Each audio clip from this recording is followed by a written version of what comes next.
The Chicago courthouse buzzed with tension as 3-year-old Emma entered courtroom 4B on a cold Tuesday morning in March.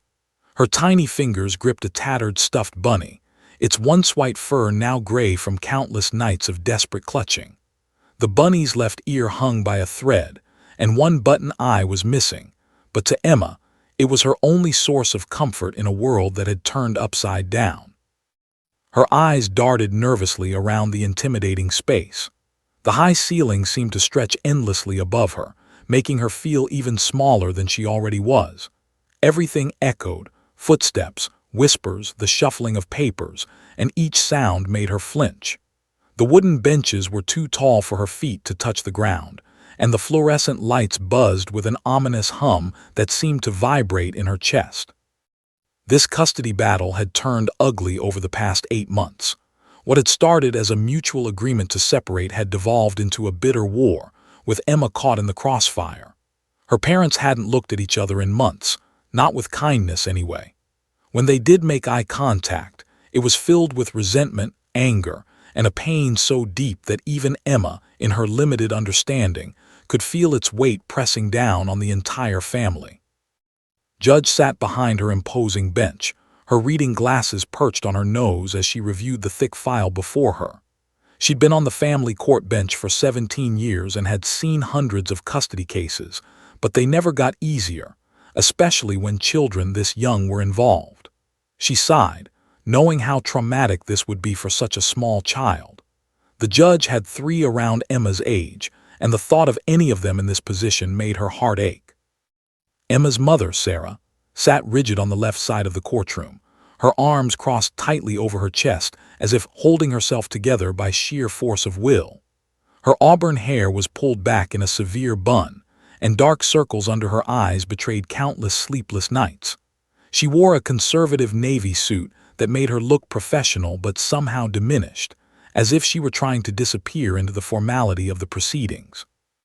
Sarah's attorney, a sharp-featured woman named, sat beside her, occasionally leaning in to whisper strategy. On the right side of the courtroom sat Emma's father. At 34, he looked a decade older than he had a year ago. His dark hair, usually neatly styled, showed streaks of premature gray at the temples. His brown eyes, which Emma had inherited, were red-rimmed and constantly threatening tears. Wore a dark gray suit that hung slightly loose on his frame. He'd lost weight during the separation, stress eating away at him from the inside. His attorney, Robert, a seasoned family law veteran, kept a reassuring hand on his client's shoulder, but even he seemed concerned about how this case was unfolding. Fought back tears as he watched his daughter being led to the small chair positioned between the judge's bench and the witness stand. It wasn't a traditional witness chair. The court had brought in a child-sized seat with colorful cushions, an attempt to make the experience less intimidating. But nothing could truly soften the reality of what was happening. His little girl, who should be at preschool learning colors and shapes, was instead being asked to participate in the dissolution of her family. But Emma wouldn't speak, not to the judge who smiled kindly and asked her name in the gentlest voice possible, not to Dr. Lisa, the child psychologist assigned to her case, who knelt beside her with picture books and soft questions, not even to whisper her own name when Judge asked, "Can you tell me who you are, sweetheart?" Emma just stared at her bunny, her thumb creeping toward her mouth, a habit Sarah had worked hard to break, but which had returned with a vengeance since the separation. Her little body seemed to fold in on itself, as if she were trying to become invisible, to disappear into the cushions of that too-big chair. Doctor had warned everyone this might happen. In her pre-trial evaluation, she noted that Emma was exhibiting signs of selective mutism, a response to extreme anxiety. The child who had once been bubbly and talkative, who sang songs at the top of her lungs and asked, "Why?" about everything, had retreated into silence as her safe world crumbled around her. 2 attorneys argued over her future while she remained frozen in silence. Presented evidence of instability, he changed jobs twice during the separation, moved to a smaller apartment, and had been late picking up Emma for visitation 3 times. Robert countered with documentation of Sarah's emotional unavailability testimonies from teachers that Emma seemed withdrawn after weekends with her mother, and records showing Sarah had canceled therapy appointments for Emma twice without rescheduling. Back and forth they went, each side painting the other parent as somehow deficient, somehow unworthy. And through it all, Emma sat silently, her world being dissected by strangers in expensive suits who spoke about her as if she weren't even there. Judge felt her frustration building. She'd seen this pattern too many times, parents so consumed by their own pain and anger that they lost sight of the frightened child watching them destroy each other. She was about to call another recess, to give everyone time to reconsider their approach, when the courtroom door opened. The sound of the heavy oak door swinging inward made everyone turn. Officer James Baldwin stepped through, his police uniform crisp and official. But it wasn't the officer who captured everyone's attention. It was the beautiful golden retriever walking calmly beside him, a blue service vest strapped around his chest. The dog's fur gleamed under the courtroom lights, a rich honey gold that seemed to bring warmth into the cold, formal space. His tail wagged gently, not with wild excitement, but with the measured confidence of a professional doing his job. His dark eyes scanned the room with intelligence and kindness, taking in the scene with the wisdom of an animal trained to sense human emotion.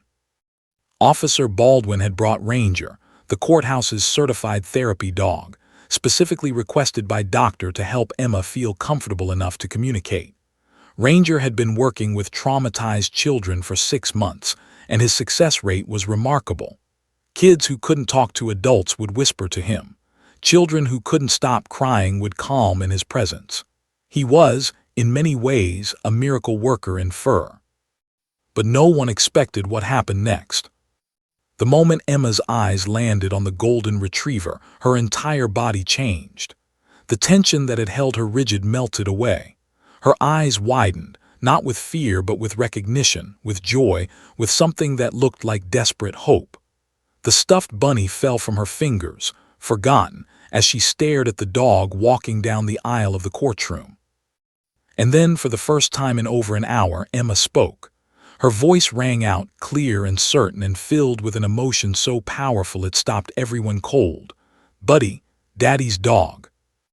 The courtroom went absolutely silent. Even the court reporter's fingers froze over her keyboard.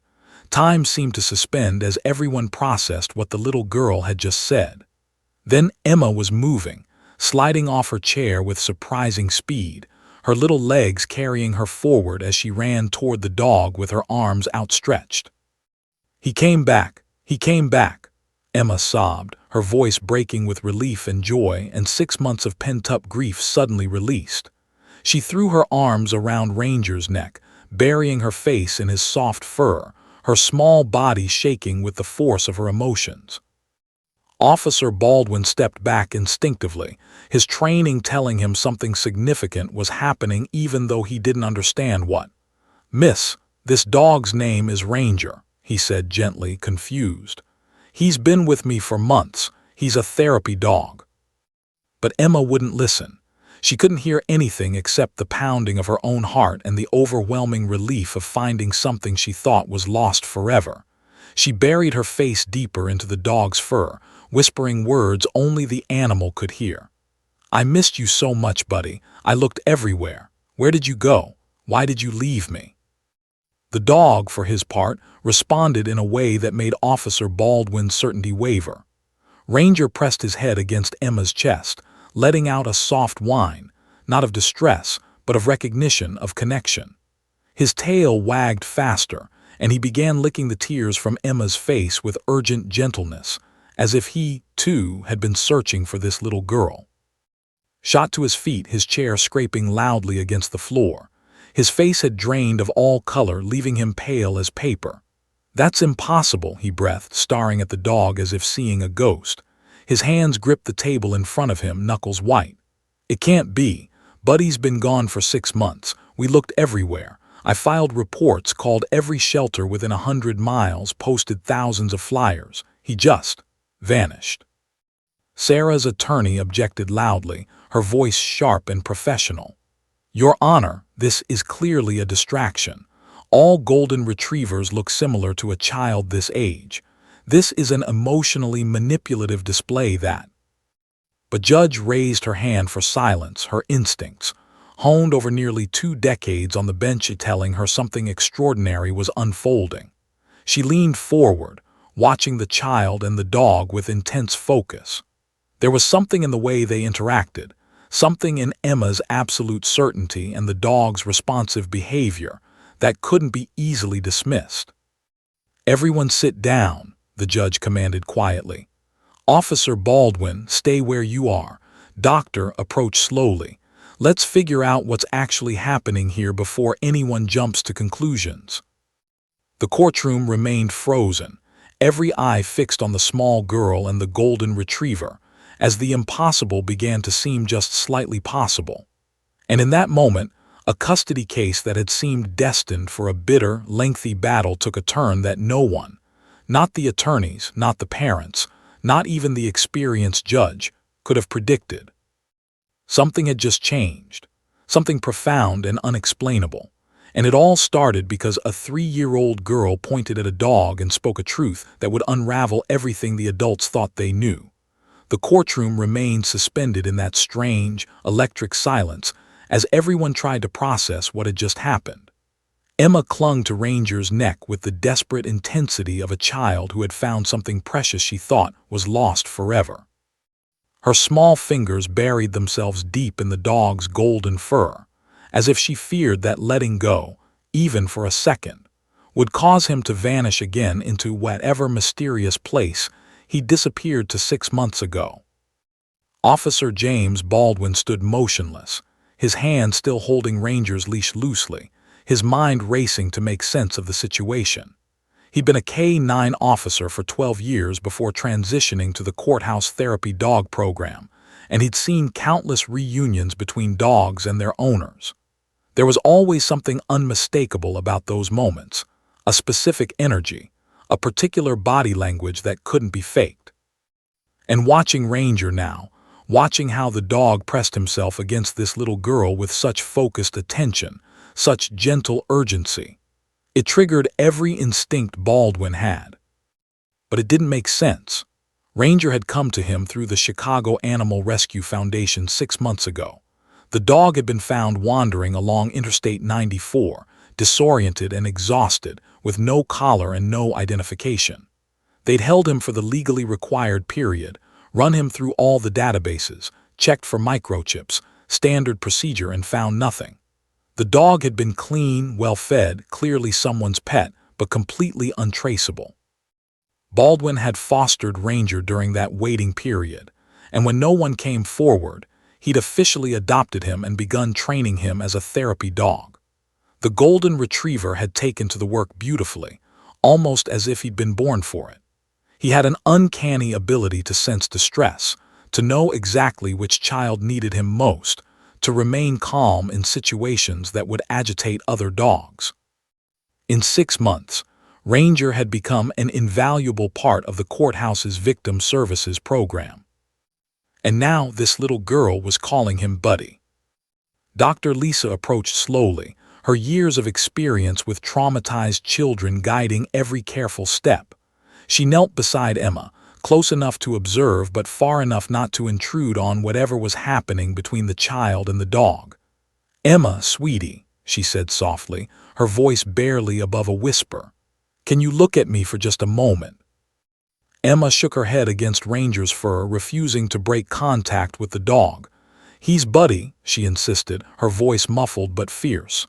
"He's my Buddy. He came back." "I know you believe that, honey," Doctor continued gently. "Can you tell me how you know it's Buddy? What makes you so sure?" This was a critical question. Doctor had seen many cases where children fixated on animals or objects as a way of coping with trauma. It was entirely possible that Emma, desperate for comfort and stability, had latched onto this therapy dog because he resembled a pet she'd lost. The human mind, especially a young, traumatized mind, could play powerful tricks, creating connections and certainties where none existed. but Emma pulled back slightly from Ranger, just enough to point at his left ear with one small finger. "See, the little cut, right there, from when he got stuck in the fence." Her voice carried absolute conviction. "And his tooth," she gently pulled back the dog's lip, revealing his teeth. "This one is funny. The vet said it got broke when he was a puppy." Officer Baldwin's breath caught in his throat. Ranger did have a small scar on his left ear, a pale line about an inch long that Baldwin had always assumed came from a fight or accident before he'd gotten the dog. And yes, one of Ranger's canine teeth was slightly crooked, with what looked like an old break that had healed at an odd angle. He was moving now, practically stumbling over the barrier that separated the gallery from the well of the courtroom. His attorney tried to stop him but brushed past, his eyes locked on the dog. "Emma's right," he said, his voice shaking. "Buddy caught his ear on our chain-link fence about a year ago, tore it pretty badly. We took him to the emergency vet, got it stitched up." His hands were trembling as he pulled out his phone. "And the tooth, he broke it as a puppy before we adopted him from the shelter. The rescue organization told us about it. They said it wouldn't cause him problems, just made him look a little goofy when he smiled." "Your Honor," Sarah's attorney began, but Judge cut her off with a sharp look. "Not now, Ms." The judge stood up from her bench, something she rarely did during testimony. She was in her 60s, had seen thousands of cases, had developed a finely tuned radar for truth versus fiction. And right now, every instinct she possessed was telling her to pay attention. "Mr. Approach, show me your phone." Nearly ran to the bench, his fingers fumbling as he scrolled through his photo gallery. "I have hundreds of pictures," he said desperately. "Emma grew up with this dog. They were inseparable from the day she was born." Judge took the phone, and her expression shifted as she scrolled through the images. The courtroom waited in breathless silence as she examined photo after photo. Finally, she turned the phone around, projecting an image onto the courtroom's display screen, a feature typically used for evidence presentation. The image filled the large screen. A baby Emma, perhaps 4 months old, lying on a blanket in what looked like a sunny living room. Curled protectively around her was a golden retriever puppy, maybe 6 months old. The puppy's head rested gently on Emma's stomach, and even in the still photograph, you could see the tenderness in the dog's eyes. The next photo showed them a few months older, Emma sitting up, her chubby hand tangled in the dog's fur, both of them smiling at the camera. Then another, Emma taking her first steps, using the dog for balance while the golden retriever stood perfectly still, providing support. The images kept coming, a chronicle of two souls growing up together. Emma's first birthday, with the dog wearing a ridiculous party hat. Emma sharing her ice cream with the dog on a hot summer day. Emma and the dog napping together, their breathing synchronized. Halloween photos with Emma dressed as Little Red Riding Hood and the dog as the wolf. Christmas morning with torn wrapping paper everywhere and Emma's arms wrapped around the dog's neck beneath a towering tree. And in every single photo, clear as day once you knew to look for it, was the small scar on the dog's left ear. Sarah's rigid posture had completely dissolved. She sat with one hand covering her mouth, tears streaming down her face as she watched the of memories she'd somehow let herself forget. "I forgot," she whispered, though no one was really listening to her. "God, I forgot how much they loved each other." Officer Baldwin moved closer to the screen, studying the images with a professional's eye for detail. The markings matched, not just the obvious scar, but subtle things. The pattern of darker fur around Ranger's eyes, the specific shape of the white blaze on his chest, the way his tail curled slightly to the left, every identifying feature matched perfectly. "When did your dog disappear?" Judge asked, her voice carefully controlled. "March 15th, replied immediately. 6 months ago yesterday. It was a Tuesday around 2 in the afternoon. I was at work. Emma was at. Sarah was," he glanced at his estranged wife. "You were out with your sister, right?" Sarah nodded mutely, her face pale. "My sister was helping me look at apartments," she said quietly. "We'd only been separated for 3 weeks. Everything was so chaotic. I came home and the back gate was open, continued, his words tumbling out faster now. We'd had a delivery that morning, some furniture I'd ordered. The delivery guy must have left it unlatched. Buddy's collar was lying in the yard, broken. The clasp had snapped. He must have slipped out while we were all gone. Doctor was taking notes rapidly, her clinical mind organizing the timeline even as her heart ached at the story unfolding. What did you do when you realized he was missing? Everything, said desperately. I filed a police report that same day, called every animal shelter in Chicago and the surrounding suburbs, posted on every lost pet website and Facebook group, made 500 flyers and put them up everywhere within a 10-mile radius. I drove around for hours every day after work, calling his name. I even hired a pet detective, cost me $800 and she found nothing. Did he have a microchip? Officer Baldwin asked, already dreading the answer. Nodded, yes, but his face crumpled with guilt and regret. It was registered to our old address. We'd moved twice in 18 months, once right before Emma was born, then again last year to a bigger place. I kept meaning to update the microchip information, but with everything happening, the baby, work stress, the marriage falling apart, I never did it. I didn't think it would matter. He never got out. He was always so good, so well behaved. Officer Baldwin felt his stomach drop. The rescue organization that brought him to me, they said they found him wandering near Interstate 94. No collar, no ID. They scanned him for a chip, but when they called the number on file, it went to a disconnected line. The address was for a property that had been demolished 2 years ago. That was our first apartment, said, his voice barely audible. The one we lived in right after we got married. They tore down that whole complex in 2023. The pieces were falling into place with devastating clarity. A dog escapes through an open gate, his collar broken. He wanders, disoriented, through unfamiliar territory as his family searches frantically in their own neighborhood. Eventually, he ends up miles away, exhausted and confused. A kind stranger finds him near the highway and takes him to a rescue organization. They scan his chip, but the information is outdated. They make the legally required efforts to find his owner, but those efforts lead nowhere.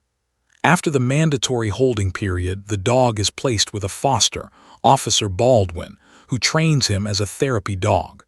The dog thrives in his new role, seemingly content. But he never forgot. Dogs don't forget. Emma was still on the floor with Ranger, and now the dog was exhibiting behaviors Officer Baldwin had never seen before. Ranger kept licking Emma's face, then pressing his nose against her stomach, then circling back to lick her face again, a pattern that seemed frantic, almost desperate. He whined softly, a sound filled with emotion that made everyone in the courtroom feel like they were intruding on something deeply private. He used to do that, said softly, watching. When Emma was a baby and she cried, Buddy would lick her face and then check her belly. We always thought it was because she had reflux. She'd spit up a lot. He seemed to know when her stomach was bothering her. It became his thing, his way of taking care of her. Doctor looked at Judge and something passed between them, a recognition that they were witnessing something extraordinary. Your Honor, the psychologist said carefully, I think we need to verify this scientifically, but the behavioral evidence is compelling. Judge nodded slowly. Officer Baldwin, does this dog, Ranger, have current veterinary records? Yes, Your Honor. Complete records from the past 6 months, plus whatever the rescue organization had from before. And Mister, do you have veterinary records for Buddy? Yes, said immediately. Everything from the day we adopted him as a puppy. Vaccination records, the dental work, the ear injury, all of it. The judge made her decision. We're going to verify this. Doctor, call your office and have them recommend a neutral veterinary expert. I want dental records compared, the microchip scanned, and any other scientific evidence that can conclusively determine whether this dog is Buddy. She looked around the courtroom at the stunned faces. This hearing is in recess for 4 hours. Everyone stay local. We will reconvene at 2 o'clock. As people began to move, to whisper, to pull out phones and make calls, Emma remained exactly where she was, curled up with the dog she insisted was Buddy. And Ranger, or Buddy, remained with her, his body curved protectively around the little girl, his eyes alert and watchful, as if he'd been waiting 6 long months for exactly this moment. The impossible was becoming possible, and in a courtroom designed for battles over custody and property, and who got what in a divorce, something much more profound was unfolding. A story about love, loss, and the unbreakable bonds that tie families, even furry ones, together. The 4-hour recess transformed the courthouse into a hub of frantic activity. Dr. Foster, a renowned veterinary specialist from the University of Illinois College of Veterinary Medicine, arrived within 90 minutes, his silver hair still disheveled from the rush. He'd been in the middle of a lecture when he received the urgent call from Judge's clerk, explaining the extraordinary situation unfolding in courtroom 4B. Paced the hallway outside the courtroom like a caged animal, his phone clutched in one hand while his attorney tried unsuccessfully to get him to sit down and calm down. Every few minutes would stop mid-stride, stare at the courtroom doors and shake his head as if trying to wake himself from a dream. "It's him," he kept muttering. "I know it's him. I know my dog, but how is this possible?" Inside the courtroom, which Judge had cleared of everyone except essential personnel, Dr. Foster conducted his examination. Emma sat cross-legged on the floor beside the dog, refusing to leave despite gentle suggestions from Dr. Officer Baldwin stood nearby, his usual professional composure cracked, revealing a man struggling with the possibility that the dog he'd bonded with over 6 months might belong to someone else, might have a whole other life he knew nothing about. "Talk me through the dental records first," Dr. Foster said, spreading veterinary documents across the defense table like pieces of a puzzle. His experienced eyes scanned the papers with practiced efficiency. Vaccination records dating back 4 years, documentation of a routine dental cleaning 18 months ago, notes about the broken canine tooth from when Buddy was approximately 7 months old. The rescue organization's limited records for Ranger told a much shorter story. 6 months of care, basic health checks, vaccinations brought up to date, a clean bill of health. No dental x-rays. No historical information beyond found as stray, approximately 3-4 years old, well cared for, friendly disposition. Dr. Foster knelt beside the dog, who looked up at him with calm, intelligent eyes. "Hey there, Buddy," the vet said softly, the word Buddy making Emma's head snap up. "I'm just going to take a look, okay?" He ran his hands expertly over the dog's body, checking for identifying marks, scars, anything that might provide clues. His fingers found the ear scar immediately. "This is old," he murmured. "Several months at least. Clean healing suggests professional veterinary care." He gently examined the ear more closely, then compared it to photos from his phone showing the injury fresh and sutured. "The scar pattern matches the stitch placement," he said, mostly to himself. Next came the teeth. Dr. Foster carefully opened the dog's mouth, examining each tooth methodically. The broken canine was immediately obvious. The left upper canine had an old fracture, healed but leaving the tooth slightly shorter and angled differently than its counterpart on the right side. He pulled out a portable dental X-ray device, something that looked like it belonged in a science fiction movie. "This is going to help us see the root structure," he explained. "Each dog's dental pattern is unique, like a fingerprint." The process took 20 minutes. Emma watched every second, her hand resting on the dog's flank, feeling his breathing, offering comfort. The dog remained perfectly still, as if he understood the importance of what was happening. Officer Baldwin found himself remembering all the times over the past 6 months when Ranger had seemed to stare off into the distance, as if searching for something. He'd always assumed it was just a quirk, the dog processing scents or sounds humans couldn't detect. Now he wondered if Ranger had been remembering, searching for a family he'd lost. Meanwhile, in the hallway, Sarah sat on a bench with her sister, Maria, who'd rushed to the courthouse when Sarah called her in tears. "I don't understand how I forgot," Sarah kept saying, her voice hollow. "How did I forget how important that dog was to Emma, to all of us?" Maria wrapped an arm around her sister's shoulders. "You were drowning," she said gently. "When you two separated, you were barely holding it together. You were focused on survival, finding a place to live, figuring out custody, dealing with the lawyers. The dog disappearing was just one more loss in an avalanche of losses." "But Emma," Sarah whispered. "She cried for weeks. She had nightmares. She'd wake up calling for Buddy, and I'd tell her the dog was gone and she needed to move on. Oh God, Maria, what kind of mother tells her 3-year-old to just move on?" Her voice cracked. "I was so angry I thought he'd let the dog escape on purpose, just one more way he was failing as a partner. I told him he cared more about the dog than fixing our marriage." Maria squeezed her sister's hand, but said nothing. Sometimes there were no words that could soften the weight of regret. Across the hall, attorney Robert was having a similar conversation with his client. "I need you to think about what happens next. If this dog is Buddy, and it's looking likely that he is, you need to consider the implications." Looked at him with red-rimmed eyes. "What do you mean? He's my dog, Emma's dog, we get him back." "It's not that simple," said carefully. "That dog has been working as a certified therapy dog for 6 months. He's helped dozens of traumatized children. Officer Baldwin has legal ownership now through the adoption process.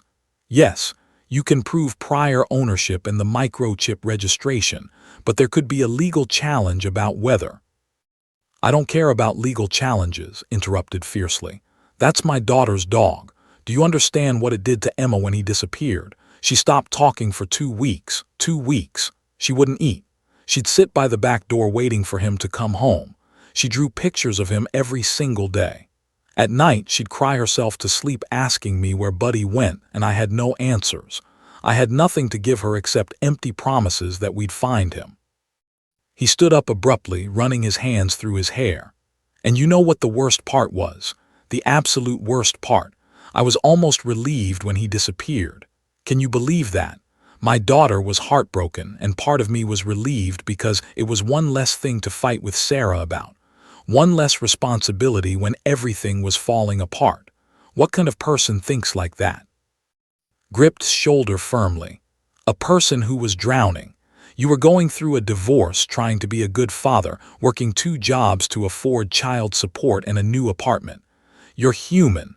Stop beating yourself up and focus on what matters now." Back in the courtroom, Dr. Foster had moved on to the microchip scan.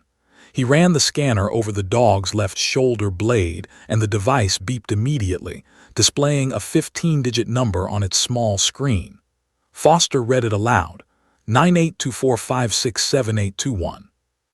Judge, who'd been watching the entire examination from her bench, consulted the paperwork in front of her. "That matches the microchip number in Mr.'s veterinary records exactly." She looked up at Dr. Foster. "Is there any possibility of error? Could 2 different chips have the same number?" "No, Your Honor," Foster replied definitively. "Each microchip number is unique worldwide. It's registered in international databases. This is definitely the same chip that was implanted in the dog registered as Buddy." He pulled up information on his tablet, accessing the microchip registry. The chip was implanted on June 10, 2021 at North Shore Animal Hospital. Registered owner. Address listed is 847 Maple Street, Apartment 3B, Evanston, Illinois. "That's our first apartment," said from the doorway. He'd been allowed back in for the findings. "The one that got torn down." Dr. Foster nodded sympathetically. "Unfortunately, when the rescue organization scanned this chip 6 months ago and called the contact number, they would have reached a disconnected line. The address would have come back as invalid. From their perspective, they did everything correctly. They just couldn't trace the dog back to you because the information was outdated." "What about the dental records?" Judge asked. "Can you make a definitive match?" Dr. Foster pulled up the digital X-rays on his laptop, placing them side by side with the images from his veterinary file. Even to the untrained eyes in the room, the similarities were striking. The root structure is identical, Foster explained, pointing to specific features on both sets of images. See this slight curve in the root of the left canine. That's a natural variation, unique to this dog. And here, he indicated another tooth.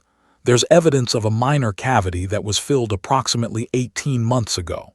Records show that procedure was done on September 22, 2023 at North Shore Animal Hospital. The X-ray I just took shows that exact same filling in that exact same location. He looked up at Judge, his expression grave but certain. Your Honor, in my professional opinion based on microchip identification, dental record comparison, physical scarring consistent with documented medical history, and behavioral evidence, I can state with absolute certainty that the dog currently known as Ranger is the same animal that was registered as Buddy. There is no doubt in my mind. The courtroom went silent. Officer Baldwin closed his eyes, processing what he just heard.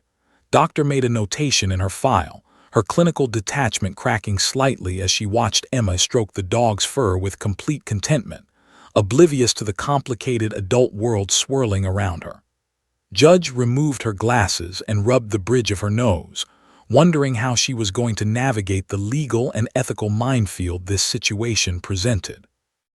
And Emma, precious Emma, simply smiled and whispered into Buddy's ear, I told them it was you. I always knew. Broke down then, great heaving sobs that he'd been holding back for 6 months, grief for the dog he thought he'd lost, relief at finding him, anguish over the time they'd missed, and overwhelming love for the daughter who'd never stopped believing. He dropped to his knees beside Emma, and she turned to him with shining eyes. See, Daddy, Buddy came back. I knew he would find us. Sarah stood in the doorway, watching her daughter, her ex-husband, and the dog who'd somehow brought them all back to this moment. She was crying too, but her tears were different. They were tears of recognition, of understanding something she'd been too angry and hurt to see before. This wasn't just about a lost dog being found. This was about a family that had lost its way, that had forgotten what mattered in the chaos of adult conflicts and wounded pride. Dr. Foster quietly packed up his equipment, giving the family a moment of privacy. He'd been practicing veterinary medicine for 32 years and had seen many reunions between lost pets and their owners. But something about this one felt different, felt bigger somehow. As if the dog finding his way back wasn't just a happy accident, but something that needed to happen, a piece of a larger puzzle falling into place. Officer Baldwin approached slowly. Mister, he said, his voice thick with emotion, I had no idea if I'd known. Looked up at him, tears streaming down his face. You gave him a purpose. You kept him safe. You brought him here to this courtroom on the exact day when Emma needed him most. How can I be anything but grateful? The two men stared at each other, both understanding that they'd come to a crossroads. What happened next would affect not just them, not just Emma, but potentially dozens of traumatized children who needed Buddy or Ranger in their lives. Judge cleared her throat. I think we need to reconvene the formal hearing. There are decisions to be made, and they won't be simple ones.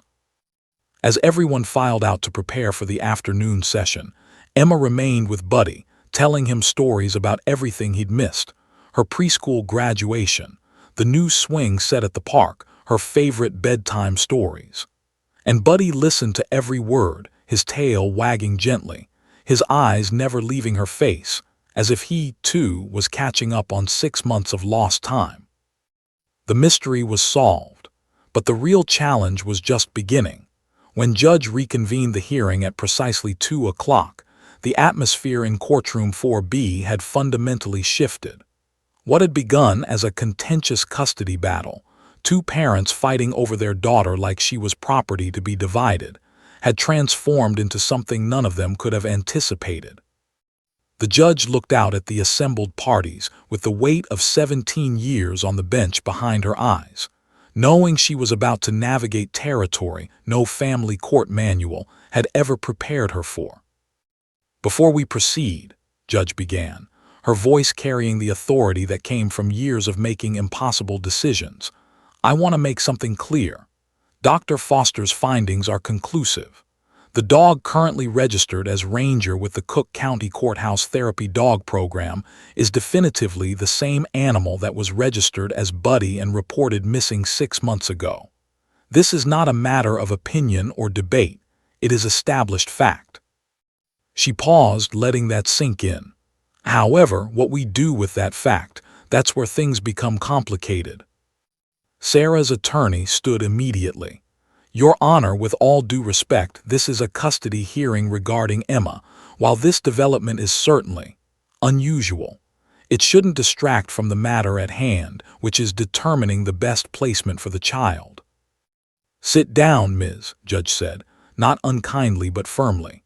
"If you think this dog is a distraction, then you haven't been paying attention to your client's daughter for the past 6 months." She gestured to where Emma sat on the floor with Buddy, the child's entire demeanor transformed from the silent, withdrawn girl who'd entered the courtroom that morning. That child spoke for the first time today because of this dog. She's engaged, responsive, and showing more emotional stability in the past 3 hours than she has in months of therapy sessions. So no, this is not a distraction. This is potentially the most relevant factor in determining what's best for Emma. Sat down, properly chastised. Sarah reached over and squeezed her attorney's hand, whispering, "She's right. Look at Emma, just look at her." And everyone did look at Emma. The transformation was remarkable. The little girl who'd been curled in on herself, thumb in mouth, clutching a tattered stuffed bunny like a life preserver, was now animated and alive. She was showing Buddy her shoes, light-up sneakers with princesses on them, and laughing when he sniffed them with exaggerated interest. She was telling him about her preschool teacher, Mrs., and how they'd been learning about butterflies. She was, simply put, herself again. Dr. Lisa, the child psychologist, stood and addressed the court. "Your Honor, if I may offer a professional observation, Emma's attachment to Buddy isn't just about losing a pet. Based on my evaluation of her case file and my observations today, I believe Buddy represented stability and security during a tumultuous period in her life. When her parents' marriage began deteriorating, and children always know when something's wrong, even if they can't articulate it, Buddy was her constant. Her safe harbor." She pulled out her notes, flipping through pages of careful documentation. "Emma's behavioral issues began approximately 8 months ago, according to both parents. That coincides with when Sarah's marriage entered its final crisis stage. Emma became clingy, developed separation anxiety, started having nightmares. But interestingly, she remained relatively stable as long as Buddy was present. Teachers noted that Emma would talk about her dog constantly. It was her comfort topic, her safe subject when everything else felt scary and uncertain." Doctor looked directly at Sarah. "Then, 3 weeks after the separation, Buddy disappeared. For Emma, it wasn't just losing a pet. It was losing the one stable, unconditionally loving presence in her life during a period when everything else was falling apart. Her parents were suddenly living in different houses. Her whole routine had been upended. And then the one constant, the one thing that had never changed, never fought, never left her, vanished without explanation." Buried his face in his hands, his shoulders shaking. Sarah wiped tears from her eyes, finally understanding the full scope of what her daughter had endured. "According to both parents' testimonies and the preschool reports," Doctor continued, "Emma's behavioral deterioration accelerated dramatically after Buddy's disappearance. She stopped speaking for 2 weeks. She refused to eat properly. She had severe separation anxiety, particularly from who had been Buddy's primary caretaker. She drew pictures of the dog obsessively. She had night terrors where she'd wake up screaming for Buddy. And when her parents, understandably overwhelmed with their own crisis, couldn't give her answers about where her dog went, she retreated further into herself." Judge leaned forward. "Doctor, in your professional opinion, How significant is this reunion to Emma's emotional recovery? Potentially transformative, Your Honor, Doctor replied without hesitation. Childhood trauma often stems from a sense of powerlessness. Bad things happen, and children have no control, no ability to fix them. Emma lost her dog and couldn't get him back no matter how much she cried or wished or prayed. That feeling of powerlessness became generalized.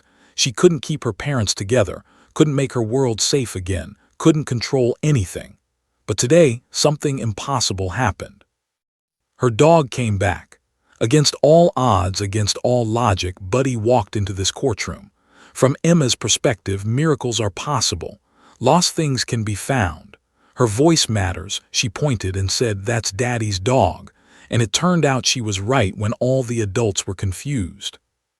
The psychologist's voice grew passionate. This isn't just about a girl getting her pet back. This is about restoring a child's faith that the world can be safe, that love doesn't always end in loss, that she has some power over her own happiness. The therapeutic value of this reunion cannot be overstated. Officer James Baldwin stood slowly, his posture rigid with the internal conflict he'd been wrestling with since Dr. Foster's confirmation. "Your Honor, may I speak?" Judge nodded. "Please, Officer Baldwin, you're central to this situation." Baldwin cleared his throat, his voice strained. "I've been a K-9 officer for 12 years. I've worked with dozens of dogs, police dogs, search and rescue dogs, therapy dogs. I know dogs, Your Honor. I know how they bond, how they grieve, how they adapt." He looked down at Ranger, at Buddy, who looked back at him with those intelligent, soulful eyes. "When I got Ranger 6 months ago, I thought I was saving a stray. I thought I was giving a homeless dog a purpose, a second chance. And he was perfect for therapy work, almost too perfect. He had this uncanny ability to sense which child needed him most. He'd walk into a room full of traumatized kids and go straight to the one who was suffering the most." Baldwin's voice cracked slightly. "I thought it was just exceptional training, exceptional instinct, but now I'm wondering if it was something else. If maybe Buddy," he used the name deliberately, "if maybe Buddy was searching for Emma in every child he helped. If maybe he was trying to find his way back to her by helping other kids like her." The courtroom was absolutely silent. Even the court reporter had stopped typing, caught up in the story unfolding before them. "I've bonded with this dog," Baldwin continued, his professional composure crumbling. "I love him. He's my partner, my companion. Coming home to him after difficult days at work, he's been important to me, really important. These past 6 months he's become family." He took a shuddering breath. But he was someone else's family first. He was Emma's family. And standing here, watching them together, seeing how she lights up, how he responds to her, I can't deny that they belong together. Stood up, his face showing the ravages of the emotional day. "Officer Baldwin, Let me finish, please," Baldwin interrupted gently. "Your Honor, I want to do the right thing, but I'm also thinking about the program. Ranger Buddy, he's helped 37 children in 6 months. 37 kids who were too traumatized to testify, too scared to talk about what happened to them. He made it possible for them to find their voices, to tell their stories, to get justice or closure or whatever they needed. There are 5 more children scheduled to work with him this month. Kids who are counting on him." He looked directly at Emma, who was watching him with wide, serious eyes, as if she understood that the adults were deciding something important about her and her dog. "But I'm also looking at this little girl who found her lost dog against impossible odds, and I don't know how to choose between them, between her need and the needs of all those other children." Judge removed her glasses and set them on the bench in front of her, a gesture those who knew her recognized as signaling she was about to make a difficult decision. "Officer Baldwin, I appreciate your honesty and your integrity. Ms. I need to ask you both some difficult questions." She looked at first. "Mr., from a purely legal standpoint, you have clear ownership of this dog. The microchip registration, the veterinary records, the established history, it's all in your favor. You could demand the return of your property and I would have to rule in your favor. But I need to know, Is that what you want? Do you want to remove this dog from a role where he's helping traumatized children? Because that's the reality we're facing. Officer Baldwin isn't exaggerating the dog's value to the therapy program. Looked at Emma, then at Sarah, then at Officer Baldwin, then finally at Buddy himself. The dog sat calmly beside Emma, one paw resting against her leg, his tail wagging slowly. Your Honor, 6 months ago, I would have said yes without hesitation. I would have demanded my dog back and not thought twice about it. But 6 months ago, I was thinking like someone who lost something and wanted it back, thinking about possession, about ownership, about what was mine. He walked closer to Emma and knelt beside her, running his hand gently over Buddy's head. The dog leaned into his touch, remembering. But today, I'm thinking about what's best. What's best for Emma? What's best for Buddy? What's best for all those other kids who need him? His voice dropped to barely a whisper.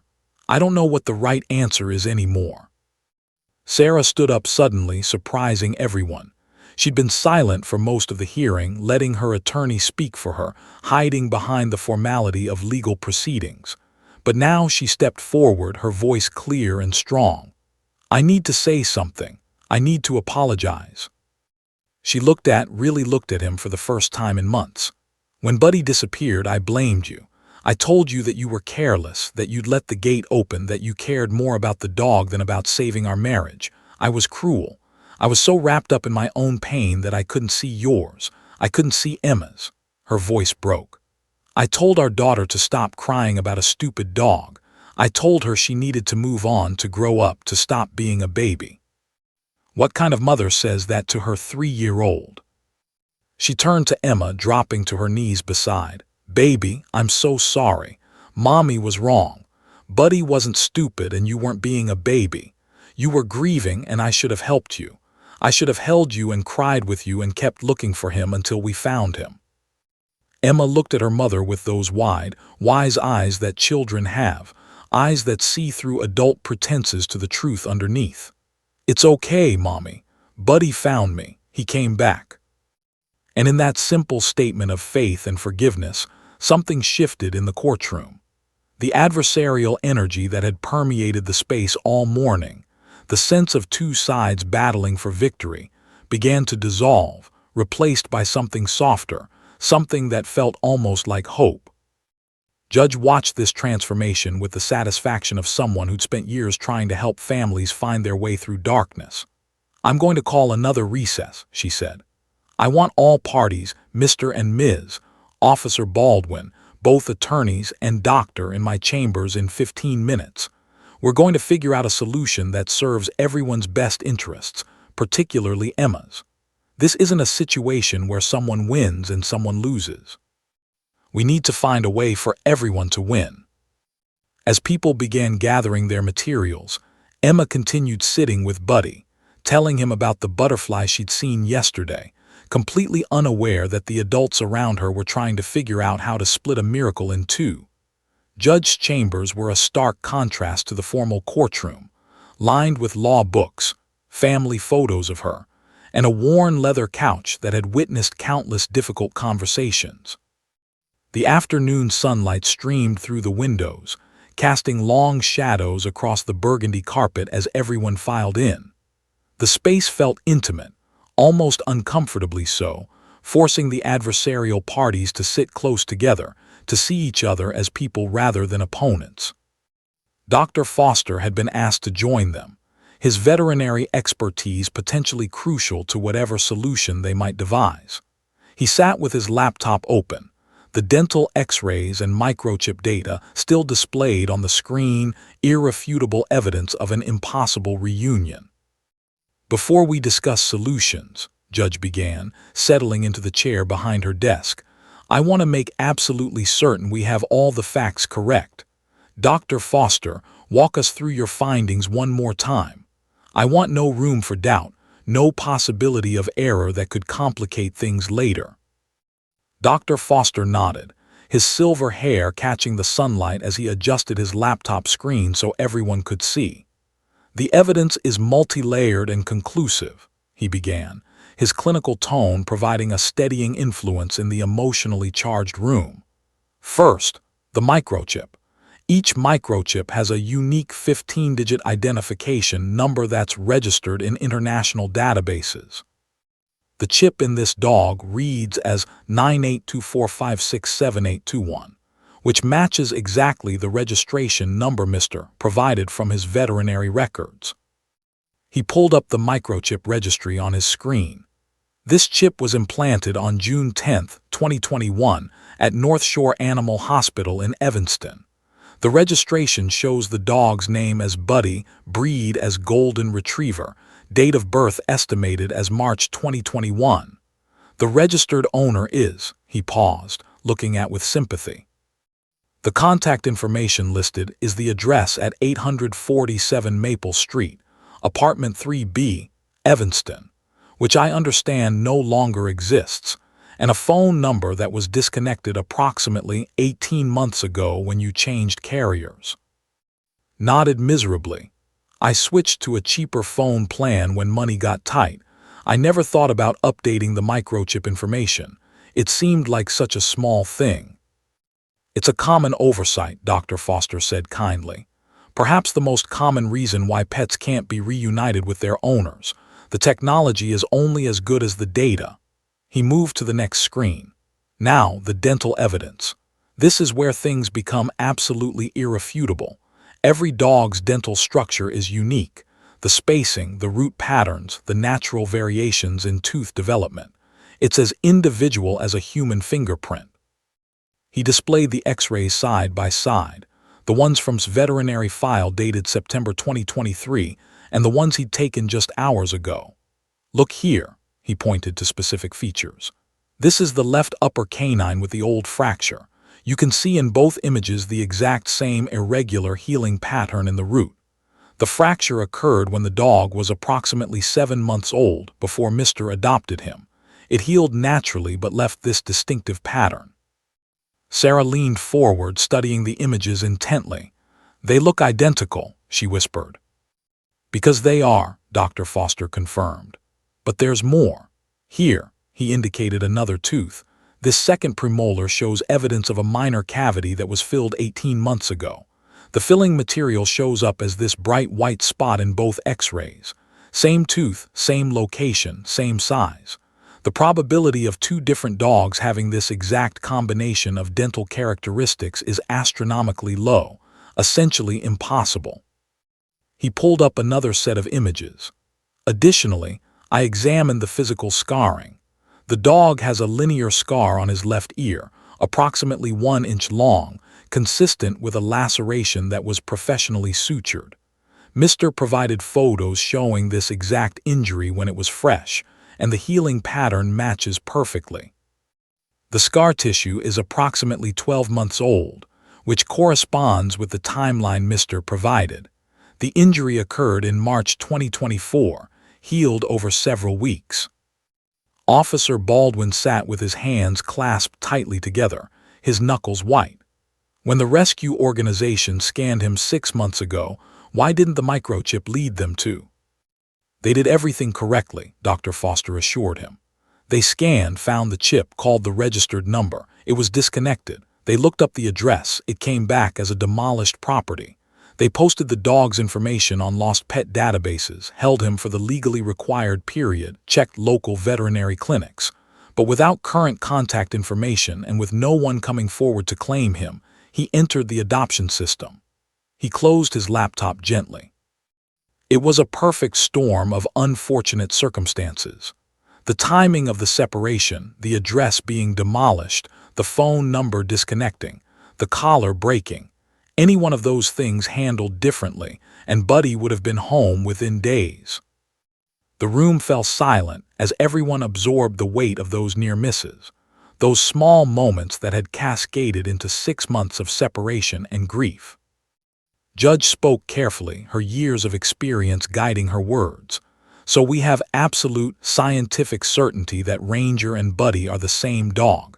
The question before us now is not about proof. It's about what we do with that proof. Officer Baldwin, you said Ranger has worked with 37 children in 6 months. Can you elaborate on that? Baldwin straightened, shifting into professional mode. a refuge from the emotional turmoil. Yes, Your Honor. Ranger began his certification training in April and was fully certified by May 1st. Since then, he's been assigned to children involved in various court proceedings, custody cases like this one, children testifying in abuse cases, kids who witnessed domestic violence, young victims of crimes who need to give statements. He pulled out his phone, scrolling through records. The success rate has been remarkable. Before Ranger's involvement, approximately 40% of children under age 6 were unable to complete testimony or give statements due to trauma responses. They'd shut down, become nonverbal, have panic attacks. With Ranger present, that rate dropped to less than 5%. Children who couldn't speak would whisper to him. Kids who were terrified would calm down when he was near. Baldwin's voice caught. He's been saving these kids in a way I never imagined was possible. Dr. Lisa nodded vigorously. The research on therapy animals, particularly in legal settings, supports everything Officer Baldwin is saying. Dogs provide non-judgmental comfort. They help regulate children's nervous systems. They give traumatized kids something safe to focus on when everything else feels dangerous. She looked at Emma's parents.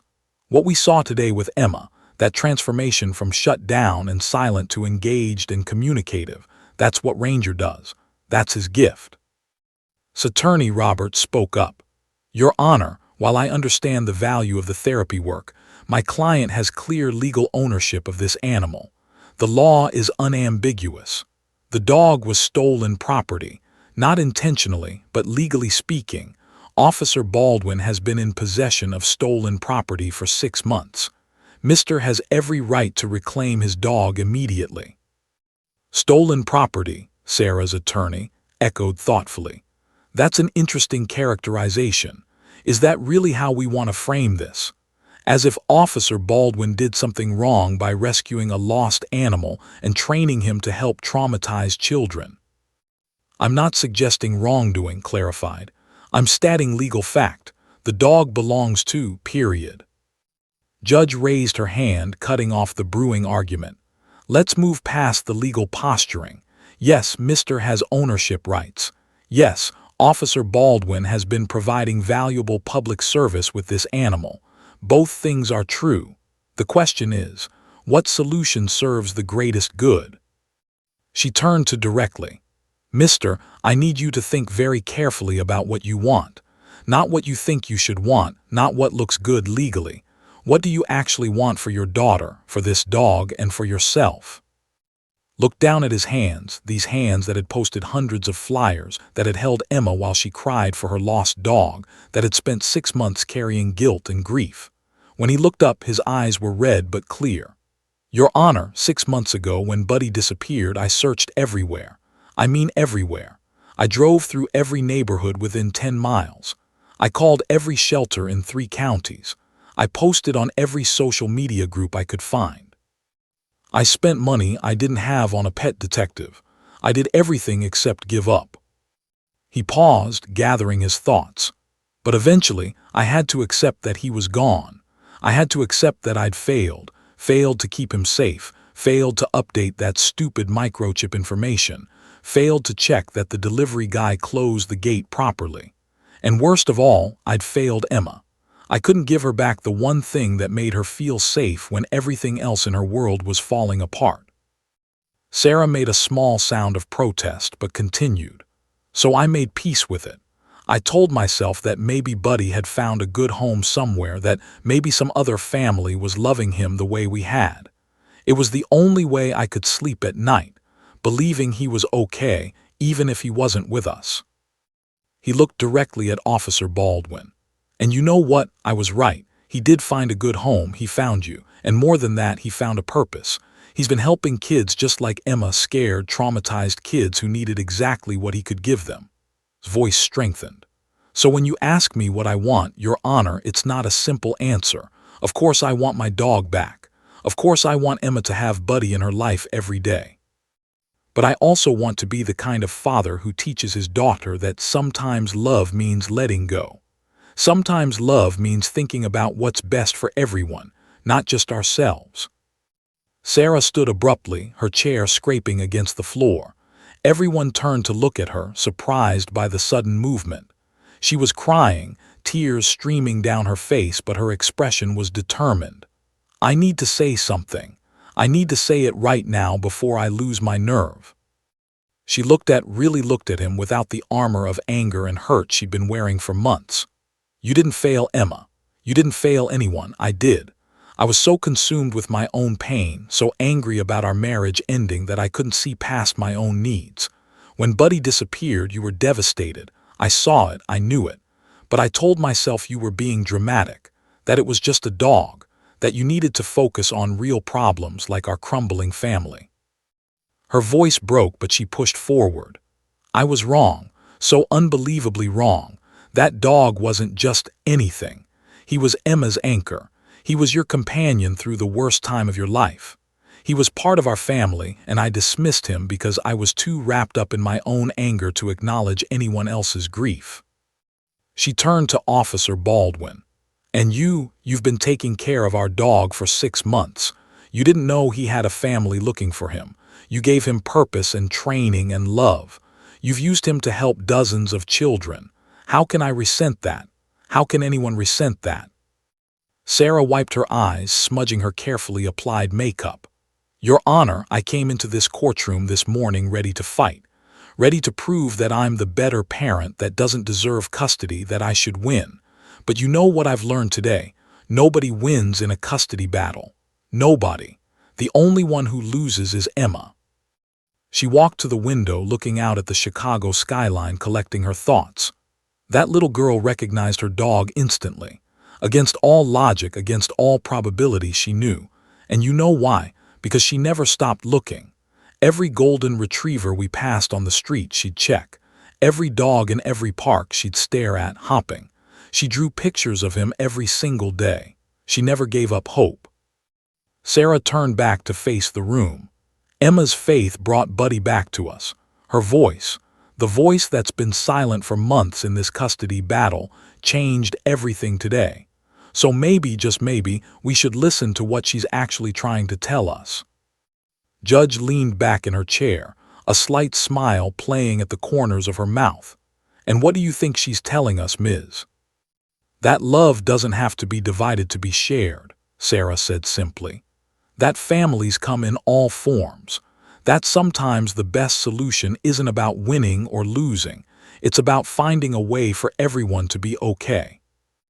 Doctor, the psychologist, spoke up softly.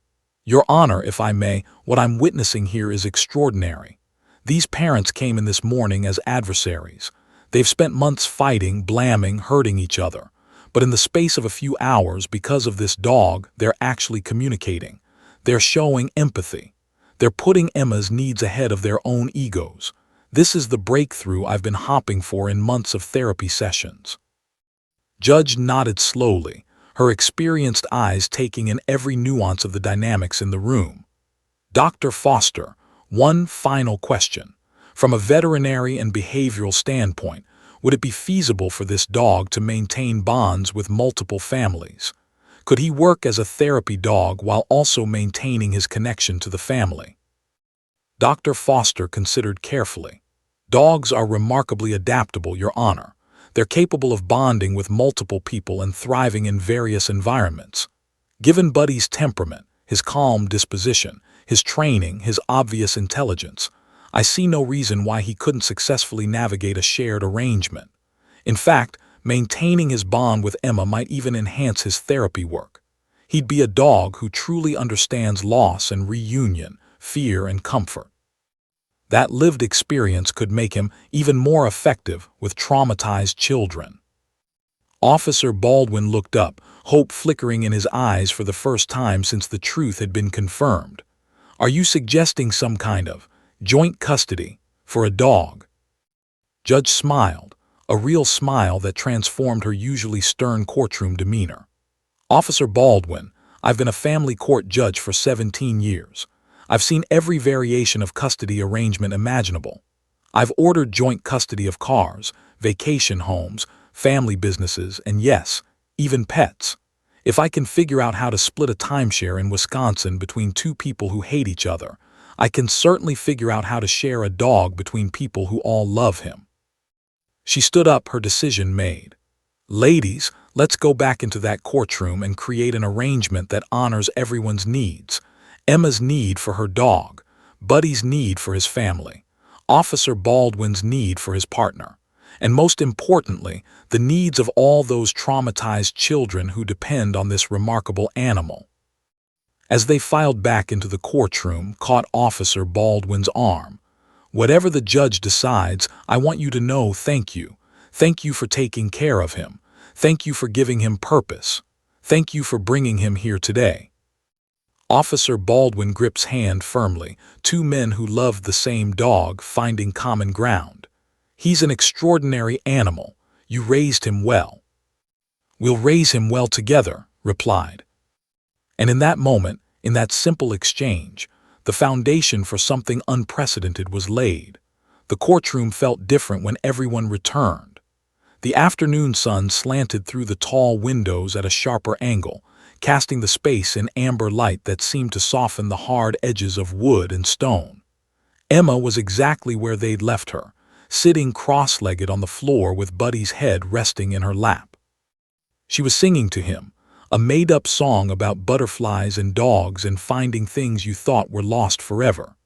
Her small voice carried through the otherwise silent space, pure and unself-conscious, the sound of a child who'd found her way back from darkness. Judge took her seat at the bench, but before she could speak, Officer Baldwin stood abruptly. His face was pale, his jaw clenched with the effort of holding himself together. "Your Honor, I need to say something before you make any rulings. I need to say it now, or I won't be able to say it at all." The judge nodded. "Proceed, Officer Baldwin." Baldwin looked at Buddy, at Ranger, at this dog who'd become so much more than he'd ever anticipated. His voice was thick with emotion when he spoke. "I'm a police officer. I've been on the force for 19 years. I've seen terrible things that would make most people lose faith in humanity. Violence, cruelty, suffering that seems senseless and unending. I've carried bodies out of car accidents. I've arrested fathers who hurt their children. I've stood in homes where unspeakable things have happened." He paused, his hands gripping the back of the chair in front of him. "And I won't lie to you, it was breaking me. Year after year, the weight of it accumulated until I could barely breathe under it. My marriage fell apart 3 years ago. My wife said I'd become a stranger, that the job had hollowed me out and left nothing but anger and sadness. She was right. I was drowning and I didn't know how to stop." Sarah's attorney started to object to the relevance, but Judge silenced her with a look. "Let him speak." "When I transitioned to the therapy dog program 6 months ago, it was a last-ditch effort to find something, anything, that felt like it mattered," Baldwin continued. "And then I got Ranger. This dog who'd been lost and found, who'd survived on his own, who somehow still trusted humans enough to let me into his life. Training him, working with him, watching him help these broken kids, it saved me. It gave me a reason to wake up in the morning. It reminded me why I became a cop in the first place. To help people, to make things better, to be part of the solution instead of just documenting the problems." His voice cracked and he didn't try to hide it. "These past 6 months with Ranger, with Buddy, they've been the best 6 months of my life in years. Coming home to him, seeing his tail wag, having someone who's just happy I exist. It sounds pathetic when I say it out loud, but it's true. He's been my anchor in the same way he was Emma's anchor. He's been keeping me afloat." Baldwin looked directly at, his eyes red but steady. "So when you ask me what I want, mister, the selfish part of me wants to fight for him, wants to argue that possession is 9/10 of the law, that I've bonded with him, that he's mine now. But the part of me that became a cop to help people, that part knows the truth." He walked closer to where Emma sat with Buddy, kneeling down so he was at her eye level. "Emma, sweetheart, can I tell you something?" Emma looked up at him with those wide, serious eyes that seemed to see straight through to the truth of things. She nodded slowly. "I've been taking care of Buddy. I've been taking care of your Buddy for the past 6 months, Baldwin said gently. "And he's been the best friend I could have asked for. He's helped me with my job, and he's helped lots of other kids who were sad and scared just like you were. But you know what? What? Emma whispered. Every single day I noticed something strange. Buddy would sit by the door sometimes like he was waiting for someone, and when we'd walk past the courthouse windows, he'd stop and look out like he was searching for something. I thought maybe he was just looking at birds or squirrels, but now I know better. Baldwin's voice trembled. He was looking for you. He never stopped looking for you. Emma's eyes filled with tears. He was. He was, Baldwin confirmed. And you know what else? Every time we worked with a little girl who had brown hair like yours, he'd get really gentle and careful, like he was remembering someone special. I didn't understand it then, but I do now. He was remembering you. Buddy whined softly, as if confirming the truth of Baldwin's words, and pressed his nose against Emma's cheek. She wrapped her arms around his neck and buried her face in his fur. Baldwin stood up, facing Judge with military straightness, his decision made. Your Honor, I'm not going to fight for custody of this dog. He's not mine. He never was. He's been Emma's dog since he was a puppy, and no amount of paperwork or time passed is going to change that fundamental truth. What I'm about to say will probably cost me the best partner I've ever had, but it's the right thing to do. He took a deep breath. I'm officially relinquishing all claims to Ranger. I'm requesting that he be returned to his legal owner and his family. The therapy dog program will have to find another dog, and those kids who were scheduled to work with him will have to wait a little longer, and I'll go back to coming home to an empty apartment. But Emma will have her dog back, and that's what matters most. The courtroom was absolutely silent. Even the court reporter had stopped typing, her hands frozen over the keyboard as she processed what she just heard. A man voluntarily giving up something he clearly loved because it was the right thing to do. Stood up slowly, tears streaming openly down his face. Officer Baldwin, his voice failed him. He tried again. I can't accept that. I can't let you sacrifice. It's not a sacrifice, Baldwin interrupted firmly. It's justice. It's making right something that went wrong 6 months ago when Buddy slipped through that gate. He belongs with Emma. He always has. But Emma's small voice cut through the adult conversation like a bell. No. Everyone turned to look at her. She was standing now, one hand gripping Buddy's collar, the other wiping tears from her face. That's not fair, she said with the absolute moral clarity that only children possess. Officer Baldwin loves Buddy too, and Buddy helps other sad kids.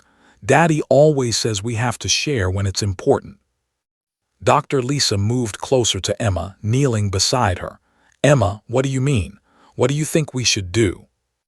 Emma thought about it with visible concentration, her little face scrunched up with the effort of articulating something complex and important. At preschool, we have a special teddy bear. His name is Mr. Snuggles. When someone is sad or gets hurt, they get to hold Mr. Snuggles. But after they feel better, they have to give him back so other kids can have turns when they need him. She looked around at all the adults staring at her.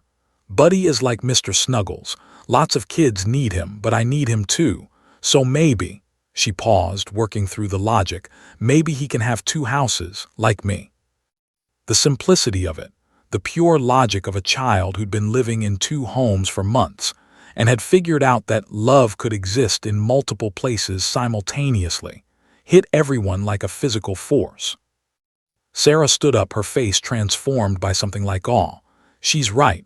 Oh my God, she's absolutely right. She looked then at Officer Baldwin, then at Judge. Emma lives with 3 days a week and with me 4 days a week. She's learned that home isn't just one place, it's anywhere the people who love you are.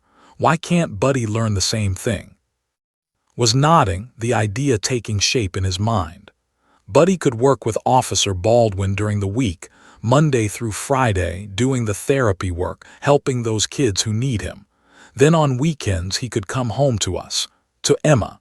He'd have 2 families, 2 purposes, 2 homes. It's unprecedented, Judge murmured, but there was interest in her voice, not rejection. joint custody of a working therapy dog between a police officer and a civilian family. With respect, Your Honor, Robert's attorney spoke up. You said it yourself earlier. You've arranged joint custody of far more complicated things than this. If it can work for vacation homes and family businesses, why not a dog? Sarah's attorney was nodding thoughtfully. The legal framework exists. We'd just be applying it in an unconventional way. We'd need a detailed agreement, schedules, responsibilities, veterinary care decisions, protocols for the therapy work, but it's absolutely feasible. Dr. Foster, the veterinarian, raised his hand like a student in class. From a medical and behavioral standpoint, I support this completely. Buddy Ranger has already proven he can thrive in a working environment with Officer Baldwin, and we've just witnessed his bond with Emma. Dogs are incredibly adaptable. With proper transition protocols and consistency in both homes, I see no reason this couldn't work beautifully. Officer Baldwin looked at something like hope dawning in his expression. You'd really be willing to share him. After everything, after 6 months of not knowing where he was, you'd be willing to let him continue working with me. Cross the distance between them, extending his hand. Officer Baldwin, you kept him safe when I couldn't. You trained him, gave him purpose, used him to help children who desperately needed help. You loved him. How could I not honor that? He gripped Baldwin's hand firmly. Besides, Emma's right. Buddy has enough love for all of us. Why should we force him to choose? Baldwin shook his hand, then pulled him into an unexpected embrace. Two men who'd been strangers that morning, now bound together by their shared love for a dog who'd somehow found his way into both their hearts. We'll make it work, Baldwin said fiercely. I'll bring him to you every Friday evening. I'll cover all his veterinary care through the therapy program. We'll coordinate schedules, share responsibilities, whatever it takes. And I'll help with training, offered. If there are new techniques he needs to learn for the therapy work, I'll work with him on weekends. We'll be a team, all of us. Sarah was crying again, but these were different tears. Tears of relief, of gratitude, of witnessing something beautiful emerging from pain. Emma, baby, would you like that? Would you like Buddy to have 2 homes like you do? Emma nodded vigorously, her face radiant with joy. Yes. And maybe sometimes I can go with Officer Baldwin to help him with the sad kids. I know how to make them feel better. Buddy taught me. Doctor, the psychologist, made a note in her file, underlining it twice. The therapeutic potential of Emma helping other children while working alongside Buddy was extraordinary. It would transform her own trauma into purpose, giving her agency and meaning in her healing journey. Judge stood, and everyone else stood with her, a courtroom full of people who'd entered that morning as adversaries and were leaving as something else entirely. Something that looked remarkably like a family, albeit an unconventional one. I'm prepared to issue my ruling, Judge announced, her voice carrying the weight of authority but also warmth that hadn't been there that morning. But before I do, I want everyone to understand something. What we're creating here today is unprecedented. It will require cooperation, communication, flexibility, and above all, a commitment to putting Buddy's and Emma's ahead of any personal grievances or ego. She looked pointedly at Sarah. You two came in here this morning ready to wage war over your daughter, but a 3-year-old girl just taught you something that many adults never learn, that love doesn't have to be divided to be. That families can take many forms. That sometimes the best solution isn't about winning, it's about everyone finding a way to be whole. Judge picked up her gavel, and the courtroom held its breath. It is the order of this court that the dog known both as Buddy and Ranger be placed in a shared custody arrangement between Officer James Baldwin and the family. And with those words, something impossible became real. A lost dog would have 2 homes. A traumatized child would get her best friend back while also learning to help others. A grieving man would get to keep his companion. And 2 parents at war would be given a chance to remember how to work together. Sometimes miracles don't look like lightning from the sky. Sometimes they look like a little girl pointing at a dog and saying, "That's my buddy." And sometimes they look like adults being brave enough to listen. Judge's gavel hung in the air, poised to strike the bench and make the unprecedented arrangement official, when Emma's small voice rang out again, stopping everyone mid-breath. "Wait, I have more ideas." The judge lowered her gavel slowly, a smile tugging at the corners of her mouth. In 17 years on the bench, she'd never had a 3-year-old interrupt her ruling. But then again, this 3-year-old had already accomplished the impossible once today. "Yes, Emma. What ideas do you have?" Emma stood up, still holding onto Buddy's collar, but now she had the confidence of a child who'd been heard, who'd been taken seriously by the adult world. "Daddy, you're sad a lot since you and Mommy don't live together anymore, right?" His face crumpled slightly, caught off guard by his daughter's perceptiveness. "Sometimes, baby. Yes, sometimes I'm sad." "And Officer Baldwin," Emma turned to him with those penetrating eyes that seemed to see too much. "You said you're lonely when you go home, that you were sad before Buddy came." Baldwin nodded, unable to speak past the lump in his throat. "And Mommy," Emma looked at Sarah, who was already crying, "you cry at night sometimes. I hear you when I sleep at your house. You try to be quiet, but I hear you." The courtroom had gone absolutely still. Doctor was scribbling notes frantically, recognizing that they were witnessing something clinically significant, a child processing adult emotions with remarkable emotional intelligence, a child who'd been paying attention to everything even when the adults thought she was too young to understand. "So here's my idea," Emma announced with the seriousness of someone presenting a business proposal. "Buddy can help all of us. He helps the sad kids at the courthouse with Officer Baldwin. He helps me feel safe and happy. But he can also help Daddy not be lonely, and maybe he can visit Mommy sometimes too, so she doesn't cry so much." She wasn't finished. Emma had apparently been thinking about this problem from every angle, the way children do when they're trying to fix their broken world. "And you know what else? Maybe Daddy and Officer Baldwin can be friends. Then Daddy won't be so lonely either. And maybe Mommy can come sometimes when we pick up Buddy on Fridays, and we can all have pizza together like we used to, all of us, like a big family." Sarah made a sound somewhere between a laugh and a sob. "Oh, Emma, baby, it's more complicated than that. Daddy and I." "Why?" Emma interrupted, and it was the same why that she'd asked thousands of times before, but this time it carried weight that made every adult in the room question their assumptions. "Why is it complicated? You and Daddy don't love each other the same way anymore. I know that. I'm not a baby, but you both love me, right?" "Of course," and Sarah said simultaneously, their voices overlapping. "And you both love Buddy, right? And Officer Baldwin loves Buddy, and I love Buddy. So we all have Buddy in common. That means we're connected. That means we're still family, just a different kind."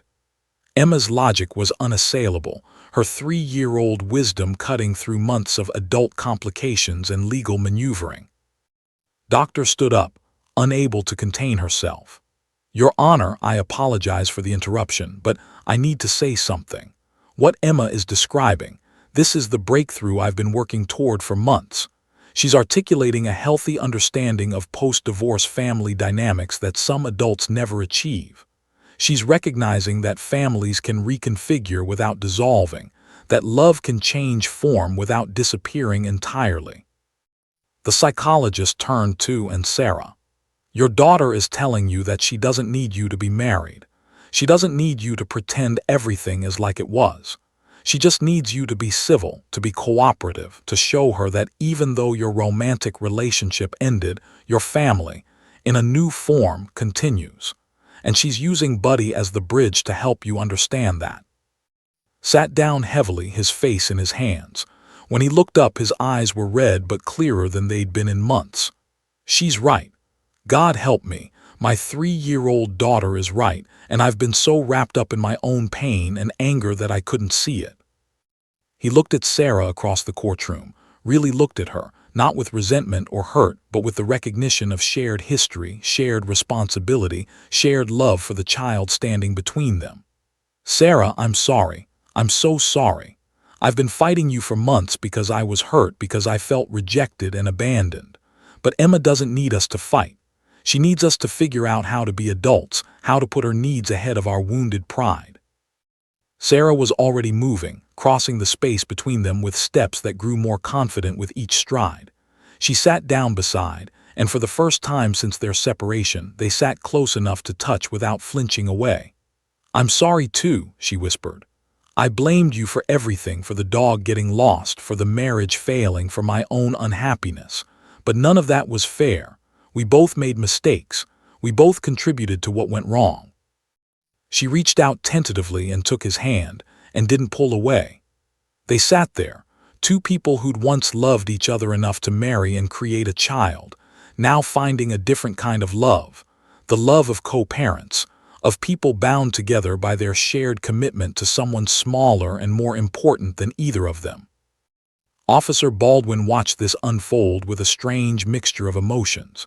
He'd come to this courtroom expecting a routine assignment: bring the therapy dog, comfort a traumatized child, leave. Instead, he'd found himself at the center of something that felt almost sacred: a family breaking apart and reforming simultaneously, a lost dog serving as the catalyst for healing that went far deeper than anyone had anticipated. "Your Honor," Baldwin said slowly, an idea forming, "what if we formalized Emma's suggestion? Not just the custody arrangement for Buddy, but a broader framework for cooperation between the families." Judge leaned forward, intrigued. "Explain what you mean, Officer Baldwin." "Well, Emma's right that I am lonely," Baldwin admitted, his professional facade completely dropped now, revealing the vulnerable human underneath.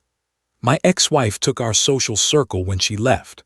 Most of my old friends were other cops, and after I transferred to the therapy dog program, we drifted apart.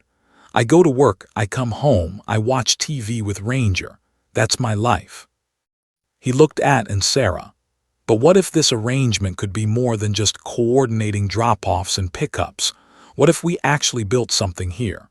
Mister, you mentioned helping with Ranger's training. What if you volunteered regularly with the therapy dog program? You could learn the techniques, work alongside me, maybe even help train other therapy dogs.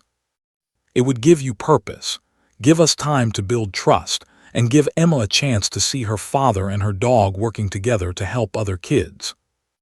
His eyes widened. I would love that. I've been looking for something meaningful, something that matters beyond just going to work and paying bills.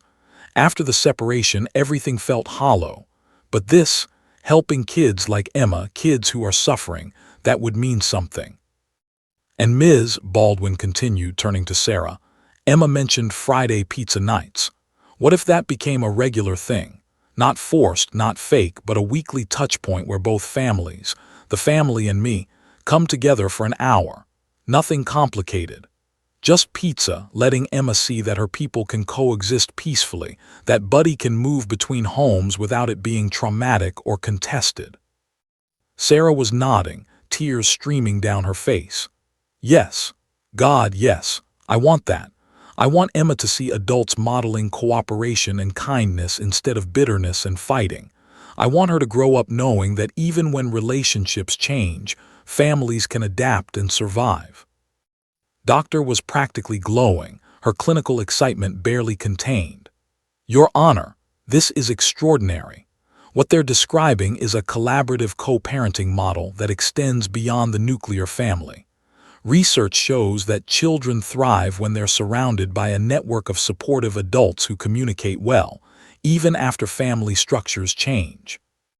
By including Officer Baldwin in this network, by using Buddy as the connecting thread, they're creating something that could serve as a model for other families." Judge set down her gavel entirely and stepped down from the bench, a highly unusual move, but this was a highly unusual situation. She approached Emma, kneeling down to the child's level with a grace that belied her 60-plus years. "Emma, you're a very special little girl. Do you know that?" Emma shrugged, suddenly shy now that the judge was so close. I just want everybody to be happy, and I want Buddy to be happy too. And that's exactly what makes you special, Judge said gently. You're thinking about everyone's happiness, not just your own. That's something many adults struggle to do. She stood up, addressing the full courtroom. I've been on this bench for 17 years. I've overseen hundreds of custody cases, and I can count on one hand the number of times I've seen parents find their way from antagonism to cooperation. Usually, it takes years of therapy, multiple contempt hearings, and children who suffer far more than necessary. She looked at Sarah. But today, because of a lost dog and an exceptionally wise 3-year-old, you've managed to find your way to cooperation in a matter of hours. That tells me something important. It tells me that underneath the hurt and anger, you're both fundamentally good people who love your daughter more than you hate each other. The judge returned to her bench, picking up her gavel with renewed purpose. Therefore, it is the order of this court that the following custody arrangement be implemented. The dog known as Buddy and Ranger shall be placed in joint custody between Officer James Baldwin and the family. Officer Baldwin will have primary custody Monday through Friday for purposes of the therapy dog program. The family will have custody Friday evening through Sunday evening. She continued, outlining the details with the precision of someone who'd spent decades crafting legal agreements. Both parties will share veterinary expenses equally. Officer Baldwin will maintain primary responsibility for Rangers working certifications and training. Will volunteer a minimum of 8 hours per month with the therapy dog program to assist with training and operations. Emma may, with parental supervision, occasionally accompany Buddy to appropriate therapy sessions to help comfort other children. Judge paused, then added something unprecedented. Additionally, I'm ordering family therapy sessions, not for the purpose of reconciliation between Mr. and Ms., but to facilitate healthy co-parenting communication and to ensure that Emma continues to thrive in this reconfigured family structure. Officer Baldwin, you're invited to participate in these sessions as an extended family member, given your role in Buddy's life, and by extension, Emma's life. She raised the gavel. I'm also mandating monthly check-ins with this court for the next 6 months to ensure this arrangement is working for everyone involved, particularly Emma and Buddy. If at any point this arrangement becomes untenable or harmful to the child or the animal, we will reconvene and reassess. The gavel came down with a decisive crack that echoed through the courtroom. So ordered. For a moment, no one moved. Then Emma let out a whoop of joy that was so purely, completely happy that it made everyone in the courtroom smile through their tears. She hugged Buddy fiercely, then ran then to Sarah, pulling them both into a 3-way embrace that quickly became 4-way when Buddy bounded over and pushed his way into the middle of the hug. Officer Baldwin stood apart, watching this family reunion, feeling both a sense of loss and belonging in equal measure. Then Emma pulled away from her parents and ran to him, wrapping her small arms around his legs. You're part of our family now too, Officer Baldwin. Buddy says so. Baldwin looked down at this remarkable child, then at her parents who were nodding in agreement, then at the dog who'd somehow engineered this entire impossible day. Call me James, he said, his voice thick with emotion. If we're family, you should call me James. And there, in a courtroom designed for battles and adversarial proceedings, something miraculous took its final form. Not a traditional family, but a constellation of people connected by love for a child and a dog, by shared loss and unexpected reunion, by the choice to cooperate rather than compete. Doctor approached Judge as the courtroom began to clear. Your Honor, I'd like to write this case up for the Journal of Family Psychology. Obviously, with all identifying details changed, but the therapeutic implications of what just happened, it could help so many other families find their way through divorce and custody battles. Judge smiled. Permission granted, Doctor, but make sure you emphasize the real hero of this story. Emma, doctor asked. Emma, the judge confirmed. Adults could learn a lot from children if we just remembered to listen. As Sarah, Emma, Officer Baldwin, James, and Buddy walked out of the courthouse together into the late afternoon sun, they must have made quite a picture. Two ex-spouses walking side by side without animosity. A police officer who'd found purpose and family. A little girl skipping between them, holding her father's hand while a golden retriever walked beside them all, his tail wagging with contentment. They stopped for pizza that evening, all of them, crowded into a corner booth at Emma's favorite restaurant. Emma sat between her parents, while James sat across from them with Buddy lying at his feet under the table. They were awkward at first, these people who were still learning how to be something new together. But Emma chattered happily about butterflies and preschool and how she was going to help other kids not be scared anymore. And gradually, the adults relaxed into it. To new beginnings, said, raising his soda glass. To families that come in all shapes, Sarah added. To second chances, James contributed. To Buddy, Emma shouted, and everyone laughed and echoed her toast. Under the table, Buddy's tail thumped against the floor, and if dogs could smile, he was definitely smiling. He'd found his way home, all of his homes, and somehow, impossibly, everything was going to be okay. 6 months had passed since that extraordinary day in courtroom 4B, and the morning of the final evaluation hearing arrived with the crispness of early autumn. The trees outside the Cook County Courthouse had transformed into brilliant shades of amber and crimson, and there was a hint of wood smoke in the air that spoke of changing seasons and new beginnings. Judge sat in her chambers reviewing the file before her, a file that had become something of a legend among family court judges across the county. The Baldwin case, as it had come to be known informally, had attracted attention from family law professionals, child psychologists, and even animal behavioral specialists who were fascinated by the unprecedented arrangement. But more importantly, it had worked.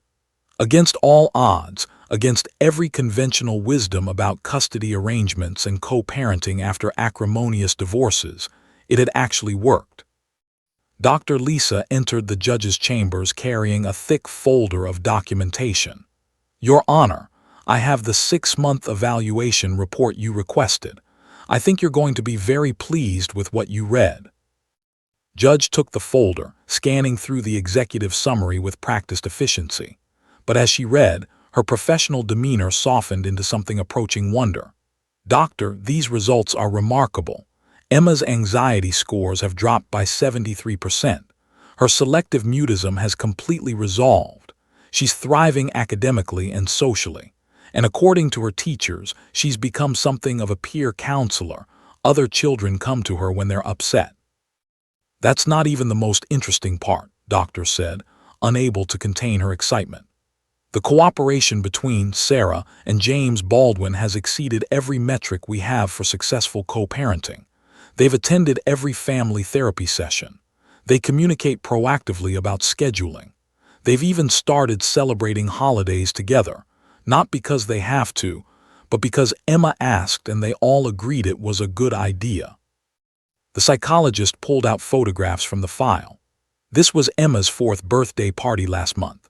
Both parents, James Baldwin, even Sarah's new boyfriend and his mother flew in from New Mexico.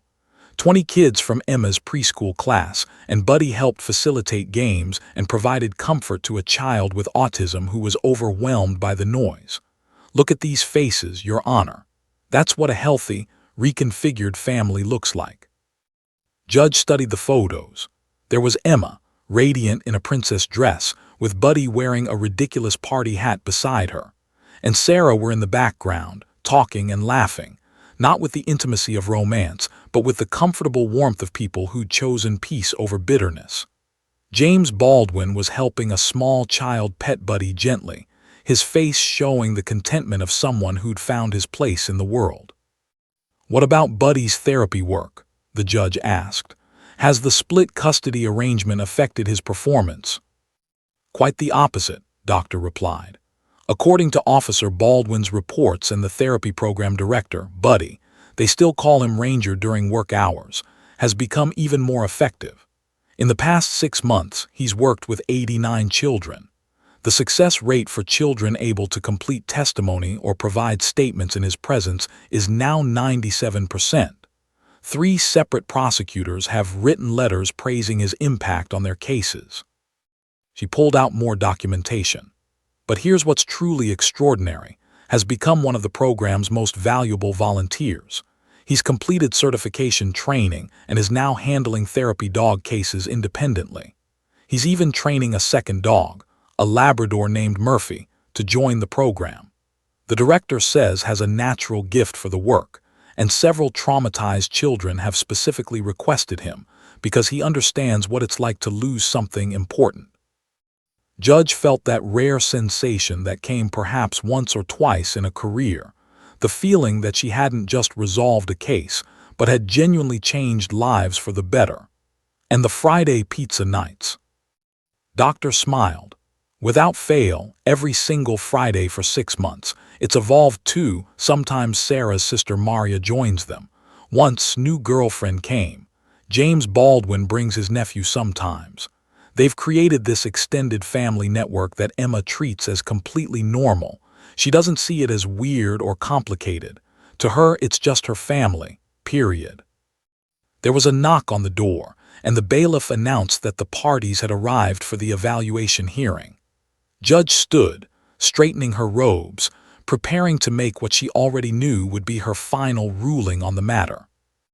The courtroom was crowded when she entered, and Sarah sat together on one side, not with their attorneys this time, but as united parents. James Baldwin sat beside them in civilian clothes, having taken the day off from duty. Emma was there too, now 3.5 years old, noticeably taller and more confident than she'd been 6 months ago. She wore a dress covered in golden retrievers, and when she saw Judge, she waved enthusiastically. And Buddy, Ranger, sat calmly between Emma and James, his therapy dog vest on, his demeanor professional but relaxed. He looked healthy, content, like a dog who knew exactly where he belonged, which was everywhere he was needed. "Before I issue my final ruling," Judge began, her voice carrying the weight of both authority and affection, "I want to hear from each of you about how these past 6 months have been. Mister, let's start with you." Stood, and there was a fundamental difference in how he carried himself compared to 6 months ago. The haunted, desperate quality had been replaced by something solid and grounded. "Your Honor, I came into this courtroom 6 months ago as a broken man. My marriage had failed. I'd lost my dog. I was losing my daughter to a custody battle that was destroying what was left of our family. I was angry, bitter, and convinced that someone had to win and someone had to lose." He glanced at Emma, who was playing quietly with Buddy's ears. "But my daughter taught me something I should have known all along, that love isn't a finite resource that has to be rationed and fought over. She showed me that families can grow and change without breaking. And this arrangement, as unconventional as it is, has given me back more than I lost. I have my relationship with Emma, stronger than ever. I have a purpose through the therapy dog work that makes me feel like I'm contributing something meaningful to the world. And I have." He paused, looking at Sarah and James. "I have partners in parenting, people I can rely on, people who become friends." Sarah stood next, her hand briefly touching his shoulder, a gesture of support that would have been unthinkable 6 months ago. "Your Honor, I was so consumed by anger and pain during our separation that I couldn't see what I was doing to my daughter. I told her to get over losing Buddy. I dismissed grief. I turned everything into a battle because fighting felt safer than admitting I was scared and hurt and didn't know how to move forward." Her voice strengthened. "This arrangement forced me to communicate, to cooperate, to put Emma's needs ahead of my wounded pride. And you know what I discovered? Is a good father. He always was. I was just too angry to acknowledge it.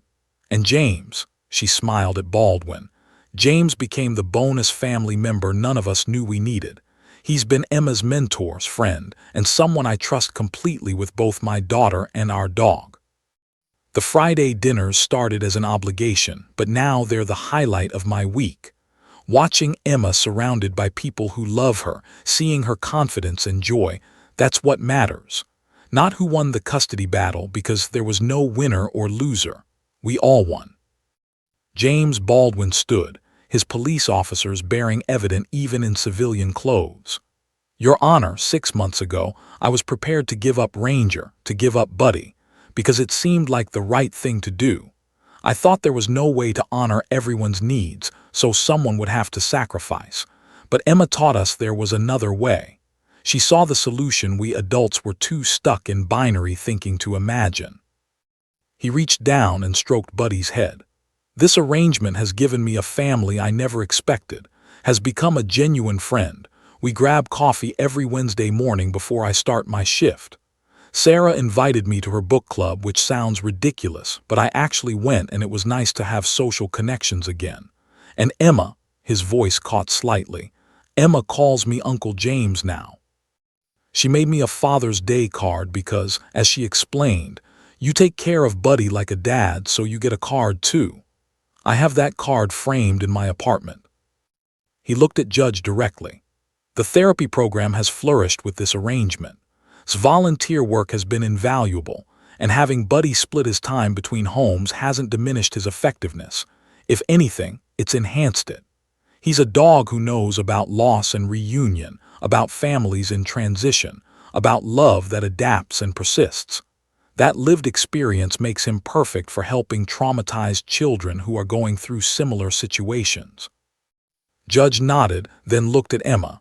Emma, sweetie, can you come talk to me? Emma hopped off her chair and approached the bench with Buddy following close behind. The judge came down from her elevated position, kneeling to Emma's level as she had 6 months ago. Emma, is Buddy happy? Emma nodded vigorously. He's very happy. He helps kids at the courthouse with Uncle James, and then he comes home and plays with me and sleeps in my bed. He has lots of people who love him just like me. And are you happy? Judge asked gently. Emma thought about this with the seriousness she brought to all important questions. I'm happy, sad sometimes. I'm sad that Mommy and Daddy don't live together anymore, but I'm happy that everybody is nice now. They don't yell. They smile at each other. And I have Uncle James, and Buddy came back, and I get to help other kids not be scared. She leaned in conspiratorially. I helped a girl last week who was scared to talk to a judge. I told her judges are nice, and that you especially are nice because you found Buddy for me. Judge felt tears prick her eyes but maintained her composure. Thank you, Emma. You can sit down now. She returned to the bench, looking out at the assembled group, this unconventional family that had formed around a lost dog and a wise child. 6 months ago, I issued a ruling that many of my colleagues thought was too risky, too unconventional. Some thought I was setting a dangerous precedent by formalizing such an unusual custody arrangement. But I believed then, and the evidence confirms now, that rigid adherence to traditional family structures sometimes does more harm than good. She picked up her gavel, but this time it felt less like a judge's tool and more like a celebratory gesture. It is the ruling of this court that the current custody arrangement for Buddy, also known as Ranger, shall become permanent and binding.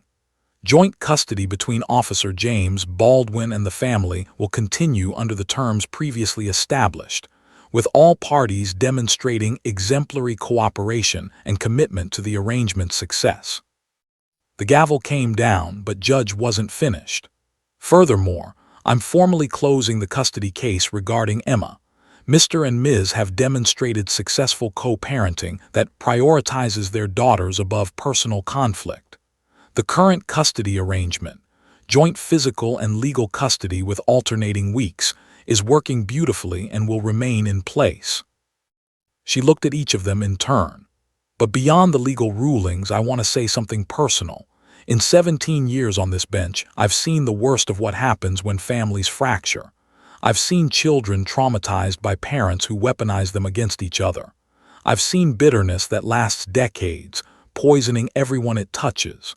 What you've created here, this reconfigured, expanded family, is the opposite of all that darkness. You've shown that divorce doesn't have to destroy a family. It can transform it into something different but equally valid."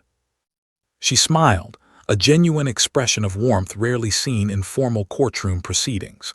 "Emma, you pointed at a dog 6 months ago and said, 'That's Daddy's dog.' You were right, but you were also wrong in the most beautiful way. Buddy isn't just Daddy's dog. He's your dog, he's Uncle James's dog, he's a therapy dog who belongs to all the children he helps. He's proof that love multiplies when we're brave enough to share it." The judge stood, signaling the formal end of proceedings. "This case is closed, and I have to say it's the best outcome I've achieved in my entire career. Go home, all of you together. Celebrate. You've earned it." As they filed out of the courtroom, the afternoon sun streaming through the tall windows, they moved as a unit, Sarah, James, Emma, and Buddy, all together. Doctor lingered, watching them leave, then approached the bench. "Your Honor, what made you take the risk 6 months ago?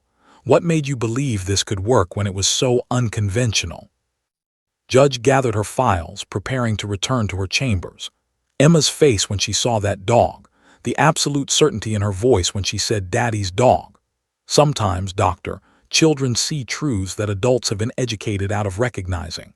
Emma knew she knew that love doesn't have to choose, that families can expand rather than divide, that the answer to who gets custody sometimes is everyone who loves them.